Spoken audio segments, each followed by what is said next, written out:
Hello, everybody, and welcome to this free training, the simple guide to hormonal harmony. I'm so excited that you decided to take a leap of faith and start learning about your hormones and understanding them and how you can heal them naturally.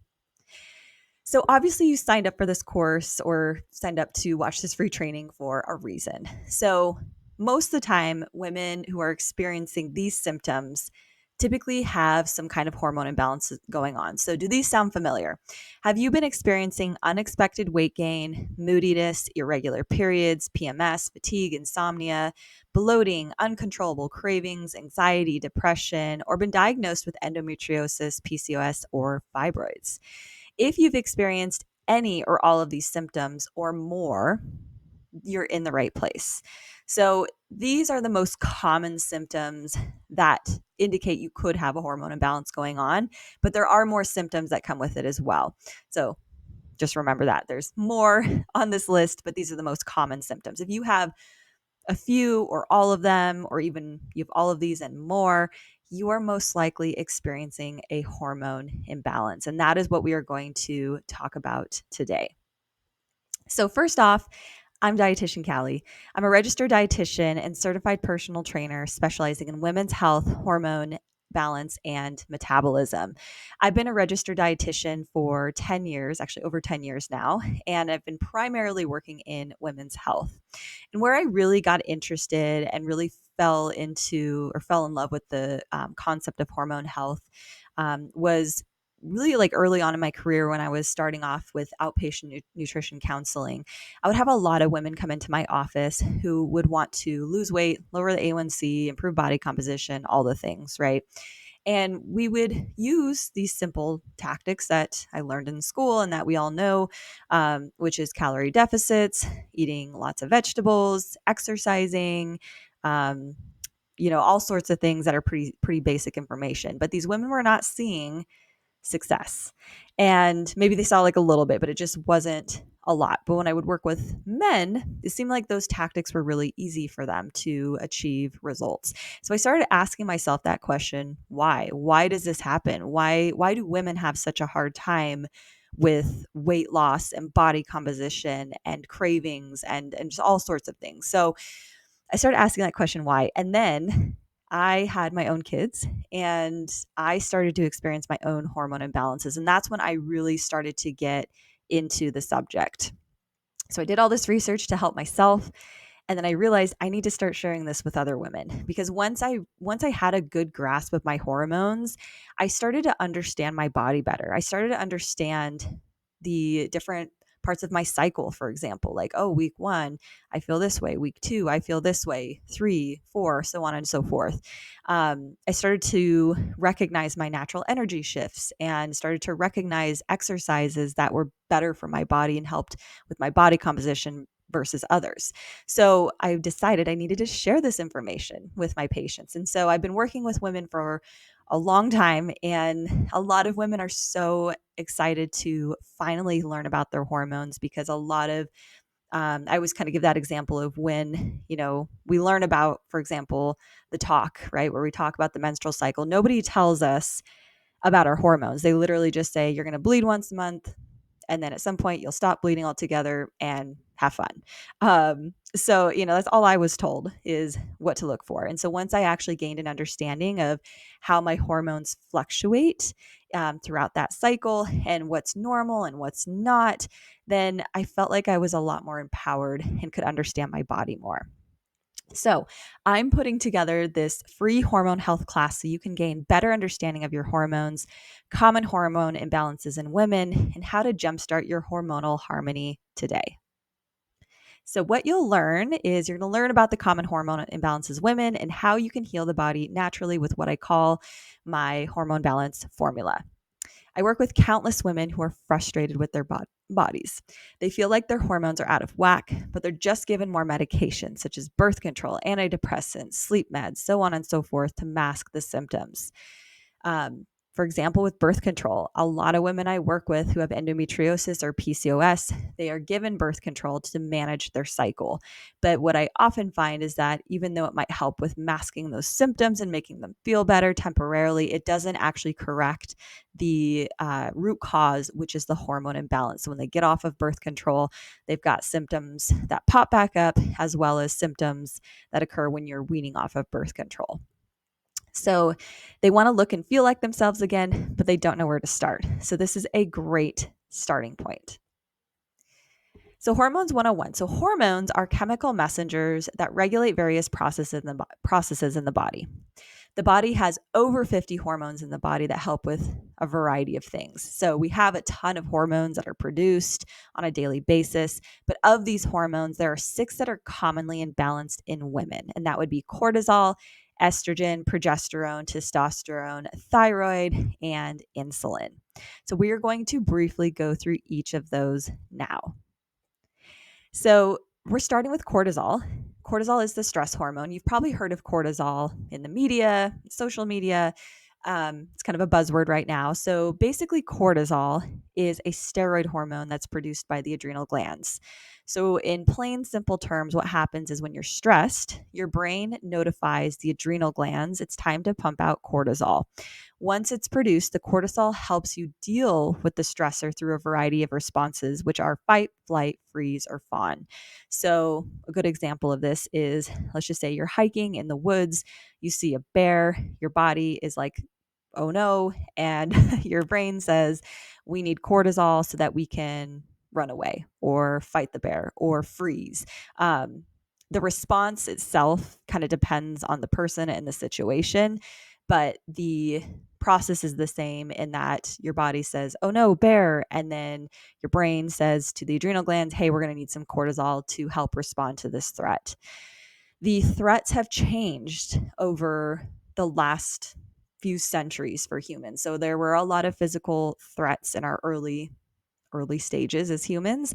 Now our stress, although we do still have some physical threats, we have a lot more emotional threats. And the thing about our emotional and mental threats today is that they are constantly going.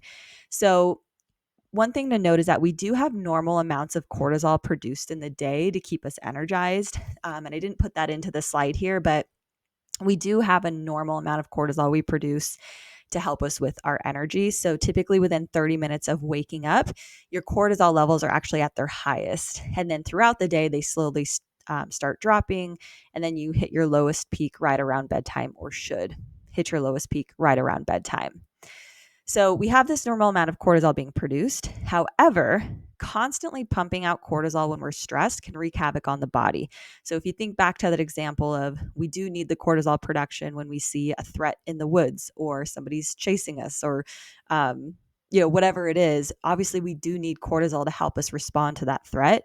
But when we are dealing with, work stress or kid stress or whatever, constantly pumping out this cortisol because of all of those day-to-day tasks that we have to do and whatnot, those are the things that are going to cause what's called cortisol dysregulation in the body. So it's not that cortisol is bad for us. We need some, and we need the ability to produce it when we need to, but we don't need to be producing it constantly like what a lot of women experience. And in my experience, cortisol dysregulation is the most common cause of other hormone imbalances or health issues going on in the body. Stress is really hard on our systems, and we know this, right? But sometimes we need to be told, hey, I think stress and cortisol is the main issue that's preventing you from seeing your progress. So what can we do to fix it? So couple symptoms to think about with cortisol dysregulation. If you're experiencing a lot of anxiety, insomnia, trouble falling asleep at night, trouble staying asleep, cravings, low energy, or like especially hitting that afternoon slump, those are typically signs of a cortisol imbalance. So these are some things that you can apply to help you with improving that. Or if you just know you're overall just a very stressed out person, these are some things that you can apply in your daily life. So first off is we physically need to calm the body down. So obviously I have like a little graphic here of a woman who is meditating, and meditation is wonderful. It's not for everybody. I know for myself, it's really hard to meditate. But all in all, what we do need to do is we need to calm the body down. So we have something called a um, stress response cycle, where going back to the example of seeing the bear in the woods. So your brain recognizes the threat, produces the cortisol, and in that moment, your body decides it's going to flight. So it's going to flight. It's going to run away from the bear. So the act of you running away from the bear, and hopefully it was successful. Obviously, if you do any kind of bear training, they always say don't run away. But besides the point here, let's just say you run away, you get away.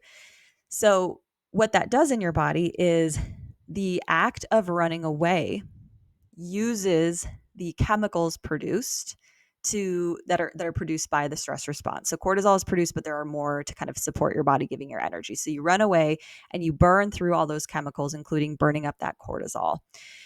So the actual process of burning that off signals back to the body, okay, we're safe. Okay, we're good. So what happens with emotional stress is if we're producing cortisol, like let's just say you're at work and you're having a really stressful day, but you're sitting at your desk, you're not actually burning those chemicals off. You're not actually completing the stress response. So by not completing that stress response, your body remains in this elevated state. There's a really good book out there. I think it's actually just called the Burnout book, if I remember right. But it's if you look it up, just look up Burnout for the book series there. And it talks all about this completing the stress response, which is really interesting. But basically what I mean by this is we need to physically calm the body down and like signal to the body that, hey, we're safe. So by doing that, I mean, we can do things like meditation, we can do things like deep breathing. But something that is really popular now is called vagus nerve stimulation. And a couple of things that would help with that is cold exposure, cold plunges, or holding ice cubes in your hand, or taking a cold shower. That stimulates the vagus nerve, which is what helps to communicate to the body that it's safe. There's also humming, chanting, doing things that singing, that vibration actually helps to stimulate the vagus nerve there. Um, and then another thing that would help with your vagus nerve stimulation is, like I said, deep breathing. So basically doing what I call like box breathing, where you breathe in for 4, hold for 4, out for 4, hold for 4, and you just kind of picture a box in that sense. But you basically want to do things that physically calm the body down. Eating enough protein is also key. When you're producing a lot of cortisol, you're burning through a lot of amino acids. Amino acids are there to help with the production of cortisol. And then another thing I often find with women is that when they're stressed, they're eating erratically, and they're definitely not eating enough protein. They're typically going for more of the carbs or the fats, the easy things there. So by not eating enough protein, then also using protein to produce cortisol, you can become protein deficient. So eating enough protein is key. A dietitian like myself can help you calculate your individualized protein goals there. Adding in some supplements. So magnesium glycinate can be very helpful for calming the body down, especially if you're having sleep issues. You can take that right before bedtime, and it helps you sleep through the night. And then there's also what I call the stress B complex. So just like protein, we burn through a lot of amino acids when we're producing cortisol. We burn through a lot of B vitamins, and this is why we have low energy when we're really stressed. So by adding in the B complex, that's going to help give you some extra energy and also give your body what it needs to produce, or give your body what it needs to make sure that if it's producing cortisol, it has the resources there and isn't depleting out the B vitamins. And then eat consistently. So the body loves predictability. And if you're really stressed out and you're eating at really irregular time intervals, that adds more stress to the body, because your body, when you're just sitting here, your body is undergoing a ton of systems that you're not even thinking about. And they're all systems that have cycles. So By you eating at decently consistent time intervals, you're signaling to the body like, hey, I know I'm stressed out, but just know I'm going to be feeding you, because food is fuel for the body and the body knows that. And if the body senses that we're not getting fed very often, or if we're getting fed at inconsistent time intervals, it recognizes that as a threat. So it makes you more stressed. So one of the best things you can do is to eat every 3 to 4 hours and make sure you're eating at decently consistent time intervals so your body feels safe knowing it has fuel even though it's stressed out. So that is what I have for cortisol. So estrogen. Estrogen is the primary female hormone. So the primary female sex hormone. It's the reason women have breasts, thighs, and hips. Estrogen is one of the primary hormones that drives the menstrual cycle. It prompts ovulation and conception during the follicular and ovulatory phases as well. So, I mean, obviously, estrogen does a ton of other things for the body. We need estrogen for other things, but estrogen is really important to drive the menstrual cycle. So, if your estrogen is off, your cycle is going to be off. So, most women experience what I call estrogen dominance, which is primarily caused by the lack of detoxification of this excess estrogen from the body, or an unhealthy microbiome, especially the lack of what's called estrolobome. So, basically, what that means is when we have um, high circulating estrogen in the body, the liver then notifies, okay, we have high circulating estrogen. So let's dump that excess estrogen in the gut to be eliminated and detoxed from the body. So if you're not eating enough fiber, then, and you're not having a bowel movement every single day, maybe even a couple times a day, you're actually not detoxing anything from your body. So what happens is if it's sitting in the gut, it's just going to keep recirculating and compounding on the imbalance going on. 95% of the time when I'm working with a woman who has estrogen dominance, she's also been constipated. Maybe it's chronic constipation, maybe it's recent constipation, but it's this lack of detoxification, this lack of eliminating the estrogen from the body via fiber that contributes to excess estrogen in the body. The other part of that is the unhealthy microbiome. So if we have gut dysbiosis, so if we're eating a lot of processed foods and feeding the bad bacteria and not eating a lot of fiber, and fiber actually helps feed the good bacteria in the gut, then that's what causes gut dysbiosis. You have a higher amount of bad bacteria in your gut, and that reduces what's called this estrolobome. So the estrolobome is actually a group of bacteria that help with metabolizing estrogen. So it's kind of a domino effect here as well, but typically it's lack of detoxification or lack of or gut dysbiosis going on. Low estrogen happens typically when a woman is going through perimenopause or menopause. However, it can occur outside the timeframes as well. So, when you're going into perimenopause and going into menopause, your body is naturally shifting to a lower amount of estrogen. So, in that time frame, your estrogen's just all over the place during perimenopause, and then once you're postmenopausal, you have a new level of estrogen that's low, because again, that estrogen drives the menstrual cycle.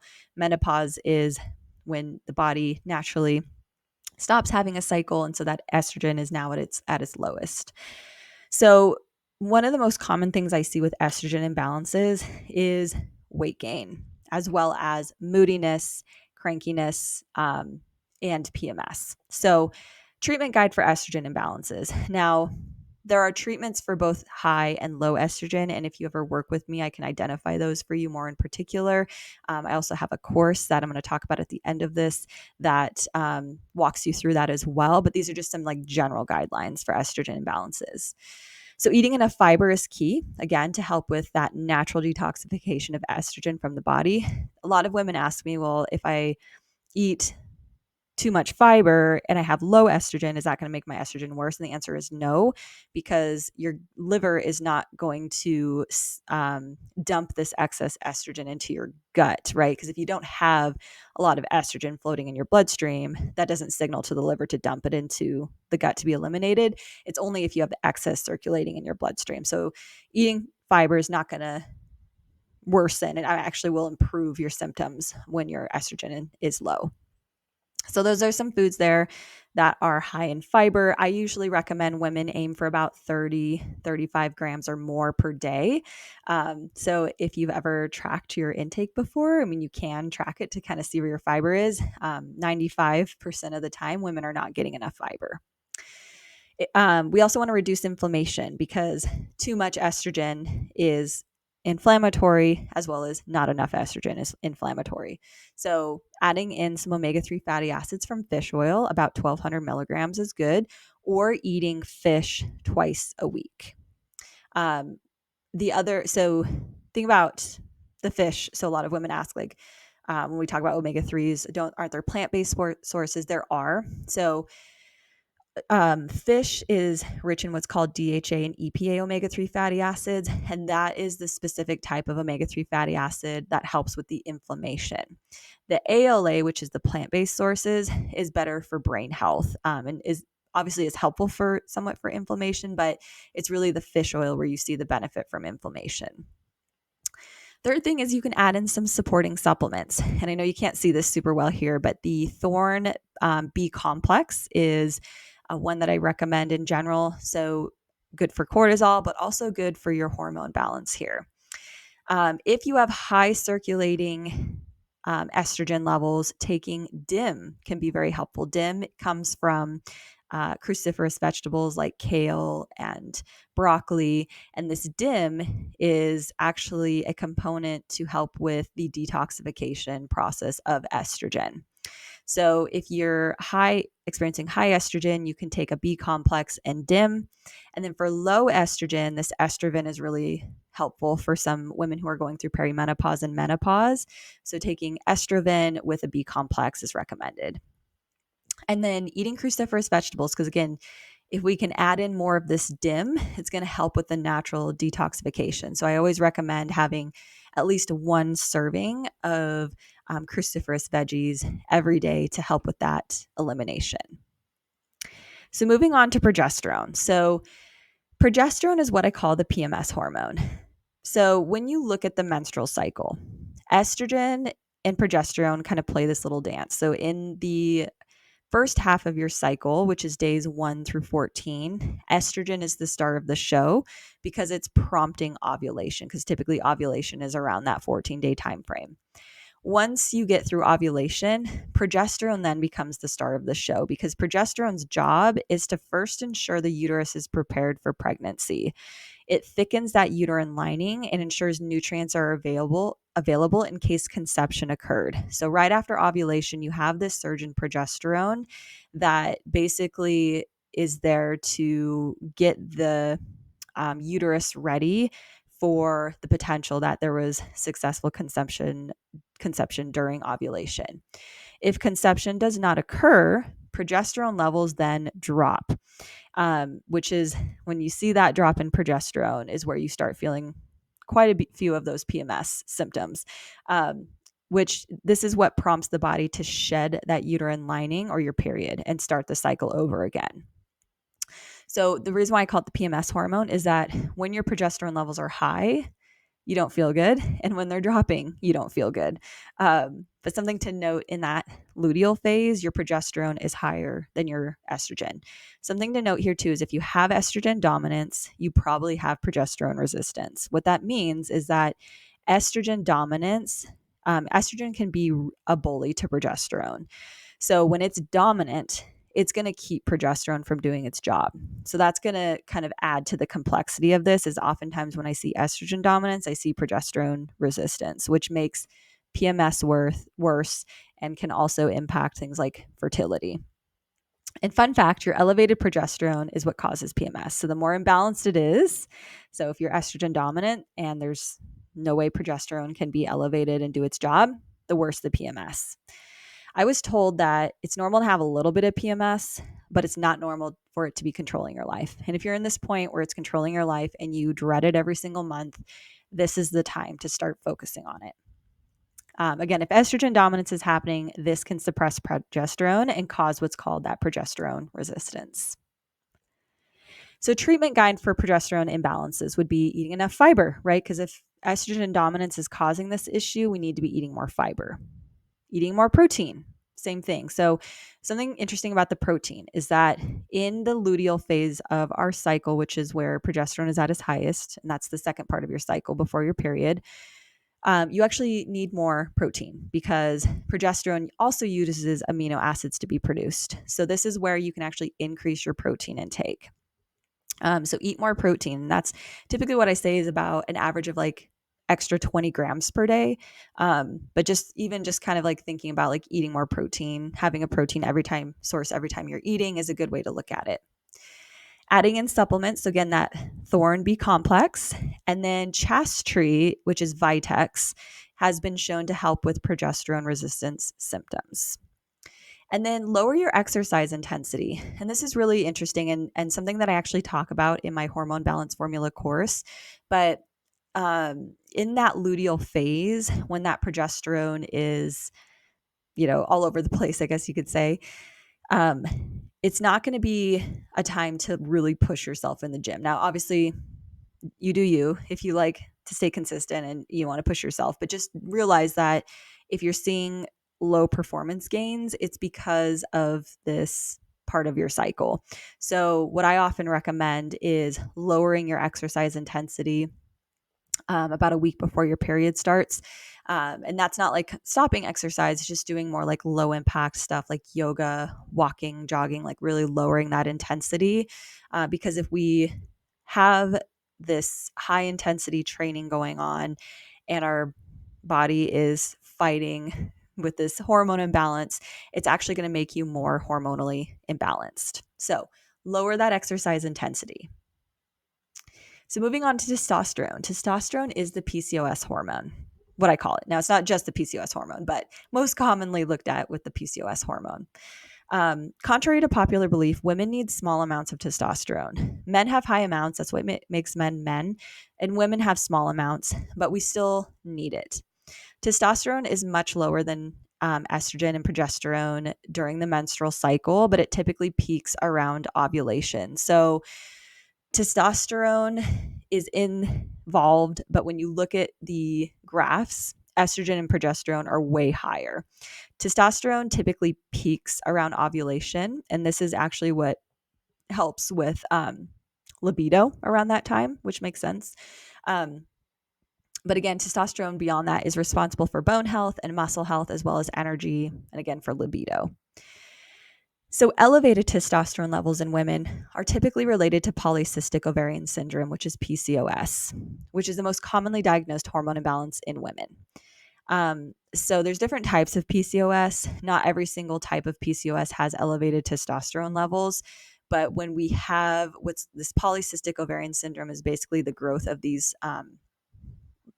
cysts that are they're like clumps of cysts that grow in your uterus. And that is what kind of drives those testosterone levels up. Interesting though. So if you have elevated testosterone, it can actually also cause the growth of those. But also interesting is that it's just like estrogen in the sense that it has the same elimination process. So if we have too high of testosterone levels, the liver is going to try to detox that by throwing it into the gut. And if we are not getting enough fiber, we're not eliminating it. So estrogen and testosterone really kind of go hand in hand a lot of times. Low testosterone is also an issue and can often be the cause of low muscle mass, weight gain, and low energy in women. So it's actually really common. I see this all the time where women who are really exhausted all the time and they're not able to improve their body composition, they have too low of testosterone. So kind of like estrogen, like you need it, but you just need it in the right amounts. Same with progesterone, same with testosterone. So you can kind of see how complicated this system is for women. We have such a high amount of fluctuation with these hormones that when when one of them is off, it can really start to affect another. So basic treatment guide for testosterone imbalances would be eating enough fiber. So again, that elimination process, aim for about 35 grams of fiber or more per day. Prioritize strength training. So if we do have that low muscle tone and we're like having a really hard time building lean muscle, Obviously, we want to eat enough protein because that is going to help, but we need to prioritize strength training. So oftentimes when I have a woman who has just been diagnosed with PCOS, I'm going to recommend that she do at least 3 days a week of strength training. So we need to build that muscle up to get that, those muscles working and get that testosterone production adequate. Adding in supplements. So this PCOS care supplement by BioClinic Naturals is helpful. It's called myo-inositol, and it's been shown to help with improvements in PCOS if you've been diagnosed with that. And then magnesium glycinate again. So taking about 200 milligrams per day of that. You can take it at bedtime to help you sleep, but magnesium glycinate also helps with managing blood sugar, as well as managing testosterone levels. And then what I call a moderate carbohydrate intake is recommended for higher testosterone levels. So when you have higher testosterone levels, your body's at a higher risk of having what's called insulin resistance, which is something we're going to talk about here in a couple slides. So by eating more moderate, high fiber carbohydrates, you reduce your blood sugar spikes, which improves insulin sensitivity. So what that looks like is that plate method there, where it's about one serving of a fiber-rich carbohydrate source. Up in the corner there is like rice, and then lower corner is chicken, and then the other half is the vegetables. So basically, with the carbs just being moderate in your intake. The thyroid, so the body's thermostat. So your thyroid plays a huge role in the body. Your thyroid hormone impacts your metabolism, body temperature, growth and development, heart rate, digestion, and mood.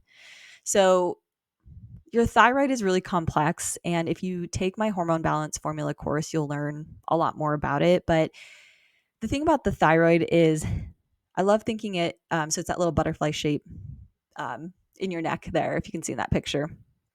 The thyroid is like the command center. So if your thyroid is off, it's going to impact all of these things: metabolism, body temperature, growth, development, heart rate, digestion, mood, so on and so forth.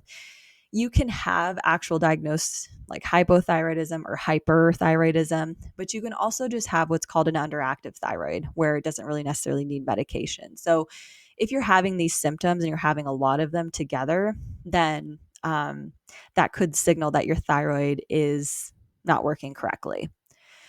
So basically, if we produce too much of the thyroid hormone and things are racing, this is called hyperthyroidism.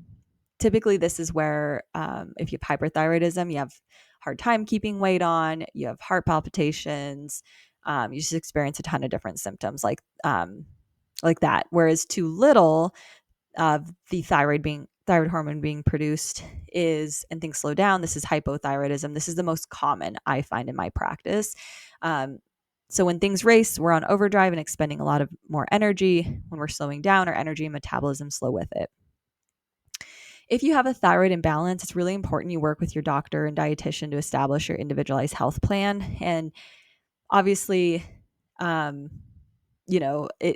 is why there's like no one size fits all, especially for something like your thyroid, because if you're taking medication to manage it, then you have to be monitored to make sure the dosage is correct for your thyroid. And then in terms of nutrition, it kind of depends on whether you're hyper or hypothyroid, or if you're diagnosed with hyper or hyperthyroidism, because the recommendations are a little bit different. So basic treatment for thyroid imbalances, though, number one is focusing on selenium. Selenium is actually one of the nutrients that helps with the production of thyroid hormones. So especially if you're hypothyroid, focusing on selenium is really good. So you find that in Brazil nuts, chicken, wild rice, and seafood like shrimp. Prioritize the strength training. So by building more lean muscle mass, we actually increase our metabolism and our metabolic rate. So if you are struggling with hypothyroidism, then that's going to give you kind of a little boost there. So again, getting in some good quality strength training 3 times a week. If you're experiencing hyperthyroidism, sometimes you can experience muscle loss. So if you're by adding in strength training, you're preserving your muscles. Adding in supplements. So a good multivitamin. is basically what I recommend for anyone who has hypothyroidism or hyper, especially with hyper because you're burning through a lot of energy. But with hypo, you're not metabolizing nutrients as adequately. So by just taking like a basic multivitamin, you're giving your body a good amount of nutrients to work with. And then omega-3 fatty acids or fish oil, so the 1200 milligrams. And then if you are hypothyroid, so if you're hyper, don't follow this, ask your doctor about it. But if you're hypo, slow thyroid, you want to add in some iodine because iodine is also what's helpful for producing that thyroid hormone. That's why they actually put iodine into salt is because they started noticing a lot of thyroid issues, and in particular goiter, which is what's grown on the thyroid when it's hypothyroid. And so they started adding iodine to salt. So getting iodized salt can be helpful, and then eating more seafood. Insulin. So insulin is the blood sugar hormone. So insulin is the hormone secreted by the pancreas to help control blood sugar. Think of insulin like a key. So every cell has a lock. So you have your cells floating around your bloodstream, and they each have this little lock on them. When they need energy, the insulin comes out. When they need energy, they signal to the pancreas, we need energy. The pancreas produces insulin, and then the insulin comes over and unlocks the lock. I guess you could say unlocks the channel and allows glucose in your bloodstream to go into the cell and be used for energy. Now, insulin resistance occurs when the cells become insensitive to insulin. This is typically caused by too high of blood sugar. So if you have too much sugar floating on your bloodstream, then the cells get lazy and they don't necessarily, the whole system doesn't necessarily work as well. Stress can also impact insulin resistance. And then even hormone imbalances such as estrogen dominance or PCOS. So your cells are really responsive to anything that's off in the body, so to speak. So basically the way I like to explain that is, like your cells becoming lazy it's just a response to like, wow, we have something going on in the body. We have other things to worry about, basically. So the reason why, there's a lot of reasons why, but basically what we want to do is improve that sensitivity with the insulin. Now, if you are experiencing unintended weight gain, especially in the belly region, lots of sugar cravings and sugar crashes, or just like overall energy crashes in general, and you maybe have a high A1C or pre-diabetic, you're probably experiencing insulin resistance. So what can happen is when cells become insensitive and this blood sugar accumulates in the bloodstream because it's not being used for energy, it increases fat storage because the liver, right, the whole body notices, okay, we've got this high sugar, we need to store that for later use. So it basically stores it as fat. And so if you have blood sugar imbalances, then that is the main reason why you're having a hard time losing body fat, especially in the belly region. And it can also increase your risk of developing prediabetes or diabetes. So we're starting to see insulin resistance is actually a precursor to prediabetes and diabetes.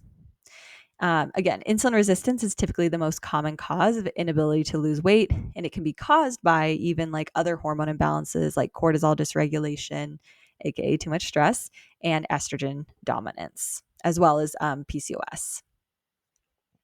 So treatment guide for insulin resistance is doing HIIT workouts because these HIIT workouts actually utilize that excess sugar in the bloodstream. So the slower paced your cardio is, the more it uses fat for fuel. The higher paced or higher intensity it is, the more it uses glucose for immediate fuel. So doing HIIT workouts 1 to 2 times a week, no more than that, can be helpful.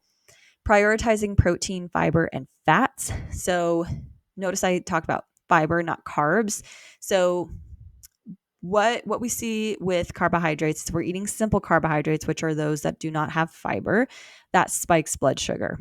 But by eating more fiber-rich carbohydrates like whole grains, things like that, that's going to help with increasing your fiber, but also giving you some carbs for energy. Adding in supplements. So berberine has been really helpful to improve insulin resistance. Just be careful with it. Sometimes when you take it, you can have some like blood sugar drops out of nowhere. But it has been shown there's a physician who actually calls it nature's Ozempic, which I think is really interesting, but it can improve insulin sensitivity. Magnesium glycinate, I know I've already talked about that but it does help with improving blood sugar. And then another solution is to get a CGM or a continuous glucose monitor. The cheapest one I've been able to find is Lingo, but there is one by Abbott too that you can actually get with your insurance. And there's another one called NutriSense that does that. Now, basically, what the CGM is it's a little sensor that you attach to your arm there, and it basically measures your fasting, or not your fasting. It measures your blood sugar throughout the day, so you can see how your blood sugar is responding to foods you eat, the exercises that you do, and it helps to guide you in kind of understanding your or your blood sugar fluctuations. So very, very common thing now, and is something that if you ever worked with me one-on-one, we would use that data to create an individualized plan. So what's the solution? The formula, right? So the hormone balance formula is the solution. And obviously, with that solution, we also want to kind of identify what hormone imbalances we're experiencing, which I can help you do. But there is a formula that we can follow to help us or to help you to basically have kind of like a system to follow to keep your hormones in check. So this formula is what I call strong. So when we look at strong, we look at S is number one, strength and movement. So again, this is just kind of like a template you can follow. If you get into my course, then you'll be able to learn way more about these things more individually and how to individualize it for yourself. But number one is S for strength and movement. You want to strength train at least 2 times a week, optimally 3 to 4 times a week, right? We want to build that muscle mass for metabolic rate and everything there. But then we want to get in what's called daily LISS activity, which is low impact, steady state. Those would be things like walking, having a step count, because again, that uses fat for fuel, and add in extra cardio based on your goals. If you want to lose weight, improve body composition, we would add in miss or hit. T for tranquility is because stress is hurting our bodies, especially our hormones. We need to physically calm the body down by completing the stress response. So meditation, really forcing yourself to slow down, say no, like really prioritize this, and thinking about like how you can activate that vagus nerve, like through cold exposure, like I said, humming, chanting, gurgling. If you take my course, you can learn all about that. But one thing I wanted to stress about the formula here before I kind of move on, if one of these things is out of whack, and let's just say you're eating healthy and exercising and you're not seeing results, it's probably because you're stressed, right? Or you're not getting in enough sleep. Like, we have to remember this formula, because if there's parts of it missing from our life, that's probably the thing that is causing the hormone imbalance and the inability to reach your goals. So just keep that in mind. R is for rest and rejuvenate. So if you aren't sleeping 7 hours or more, you're waking up a ton, having trouble falling asleep, this could be what's causing your hormonal chaos. We also need to schedule in rest days to rejuvenate our bodies, because we really weren't designed to go 24/7. Really encouraging you to take that day of rest is important. We don't need to be in go, go, go mode all the time. Optimized nutrient timing is O. So most often I see women are eating at irregular time intervals and most likely not eating enough in the day. So optimized nutrient timing helps you focus on eating more consistently to help your body feel safe and routine. Nutrient-rich food focus. So this is where we take food quality versus food quantity approach. And I'm not saying like, calories don't matter. I'm not saying that at all. But most of the time, when we're not eating enough, we're not getting enough nutrient density. When we're not getting enough nutrient density, we're not giving the body vitamins and minerals that it needs to complete these processes. And so by adding in more nutrient density, if we still feel we need to focus on quantity, we can do that. But most of the time I see women who basically focus more on food quality and they see results very quick. Because they're adding more nutrient density, which is really key. That's really the key component to food. Many hormone imbalances are exacerbated or caused by low nutrient intake. So again, a nutrient-rich food focus versus like quantity. Gratitude through the changes is G. Change is inevitable, you guys. We are going to go through hormone fluctuations throughout our lives as women. And instead of fighting the wave, we must learn to go with the flow and adapt to how our bodies are changing. So if we are um, constantly worried about aging, or constantly worried about going through menopause, or constantly worried about what our bodies are going to look like after pregnancy, we have to stop that narrative. Because if you continue to fight that wave and fight being a 20-year-old body, you're not going to feel good. And we have to recognize that our bodies change over time. And instead of trying to be what we looked like when we were 20s, or trying to hit that weight that we were at in our 30s, we need to start thinking about, where am I at now? What's changed in my body, and what do I need to do to focus on my body today, instead of trying to force it into being what it was 20 years ago. That's the most common thing I see in women. They come to me and they say, well, I was, 160 pounds when I was 30 and I felt amazing. And now I'm 200 and I just want to get back to that 160. And I always say, we're never going to be who we are. I'm not saying you can't ever get to 160, but we're not going to be who we were 10 years ago or 20 years ago. We've been through life. We've been through fluctuations. As women, we go through hormone fluctuations every decade of our life. So if we try to be where we were, we're not going to see success. So gratitude in the changes and understanding these changes is key. And if you take my course, you're going to learn about the different changes we experience throughout our life cycle. So the hormone balance formula, applying it. So first off, we have to identify possible imbalances. You can take the hormone quiz. You can find it in my resources tab on my website, or you can join the Hormone Balance Formula course. I actually don't have it on my website anymore. I only have it in my Hormone Balance Formula course as of right now. So join the course and you'll be able to take that quiz, or you can take a hormone test. And that's something that I talk about in the Hormone Balance Formula. Follow the treatment guide. So using the treatment guide in the Hormone Balance Quiz PDF when you do take that quiz, or work with a registered dietitian, that's me, to create a customized meal plan. So you identify the possible imbalances, you follow the treatment guide, like what we went through here in Hormone University, or not Hormone University, sorry. We went through in the first part of this free training. Implement the hormone balance formula. So check where you're lacking in the formula and focus on those areas. Remember, all parts of the formula matter for hormone balance. If one is off, hormones are at risk for being off too. So if you identify these hormone imbalances, you start following the treatment guide, look at where you are with the formula, and start filling in the gaps of where you need to focus. And then adjust throughout your life cycle. Again, women naturally go through hormone fluctuations every decade. So if symptoms creep back up or new ones arrive, adjust your formula and take the quiz or get the hormone test to assess where you are. Celebrate your strength and wisdom as you age. So don't be afraid of getting older. It's going to happen whether you like it or not. Embrace each stage and celebrate your strength and your wisdom.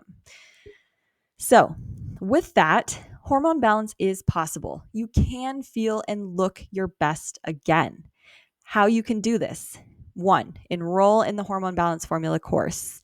You will dive deeper into each hormone imbalance, assess possible imbalances you may have, and learn how to apply the hormone balance formula to your life. Plus, you're going to get bonus meal plans, recipe books, and discounted workouts are also available there. So it is $199 for lifetime use. However, you can use the discount code HormoneBalance20 for 20% off by watching this training. Another option, if you don't want to do a course, you're not into courses, you can work with me. So individualized nutrition coaching is very helpful when it comes to creating the individualized plan. Learning the information is great, but there's no one size fits all approach. If you sign up to work with me, insurance may actually cover our visit. So if you go to my website, you'll be able to click on the Work With Me tab, and that will take you directly to my booking link. Thank you so much for watching this free training. I'm so excited that you, again, are diving into hormone health and trying to understand your hormones. I hope you got some information here. I know I threw a lot at you. So if you have any questions, you're welcome to reach out to me on Instagram at Dietitian Callie, or by email, hello@dietitiancallie.com. You can also go to my website, dietitiancallie.com. Like I said, if you want to book an appointment, and then also if you want to look for other additional resources. So thank you so much. And before I forget to, you'll go to my website and you can click into the hormone balance formula where you can get signed up for the course. So Again, thank you so much for listening. I am so excited that you are venturing into the world of hormonal harmony. Let me know if you have any questions. Follow me on Instagram. Send me a message. I'm happy to help you out. Thank you so much for listening and have a wonderful rest of your day.